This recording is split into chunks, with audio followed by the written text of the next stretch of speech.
He's one of the most hated men in history. He suffered very much from paranoid personality disorder. Certainly, he had a reputation for being bloodthirsty and ruthless. Most people know him from a brutal Bible story, the massacre of the innocents. But his bloody reputation hides another side of King Herod the Great. He was an architectural mastermind. He is the single most important person in the archaeology of the land of Israel. He left an architectural imprint that is still visible today. From his imagination sprang fortresses, temples, and cities so audacious they astound architects and engineers today. But Herod left a riddle that has remained unsolved. Where did he build his own tomb? A decade ago, archaeologists thought they'd found it.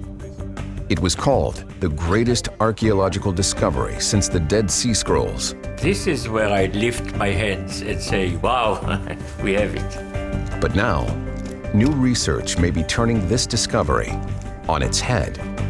It is impossible, inconceivable. This could not be the resting place of Herod the Great. It's time to reopen the case of Herod's tomb.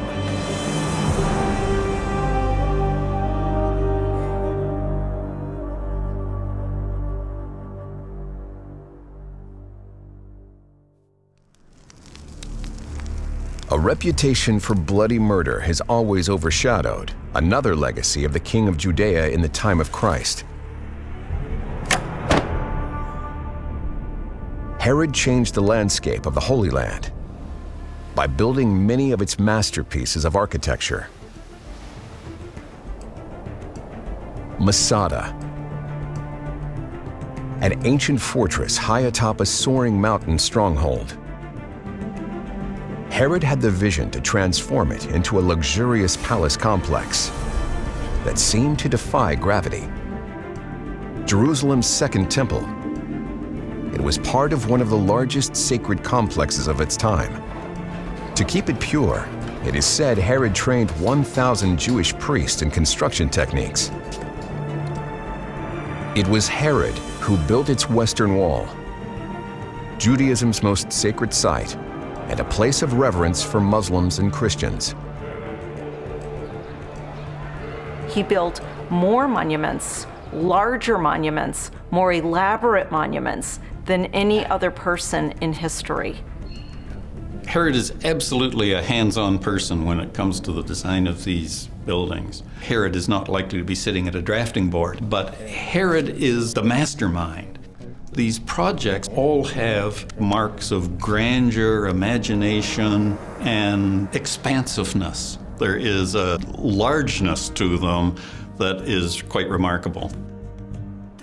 Finally, there is Herod's memorial to himself, called Herodium, a 20-hectare complex Herod engineered for his burial, just 13 kilometers south of Jerusalem. Herodium consists of a palace fortress in the mountain's crater, and in the valley below, one of the largest palace complexes created anywhere. But here lies a maddening riddle. Somewhere in the sprawling ruin, ancient sources tell us is Herod's tomb. Finding it became the obsession of one man, Hebrew University archaeologist Ehud Netzer. I came to archaeology from an architectural background. And the fact that became clear to me through the years is that in building, Herod was logical. He had his feet on the ground. Netzer's fascination with Herod's triumphs of architecture drew him to Herodium and compelled him to take on the quest for Herod's tomb. Whenever I come back to Herodium, there is something overwhelming in the site. The grandeur of the site, and in particular the hill.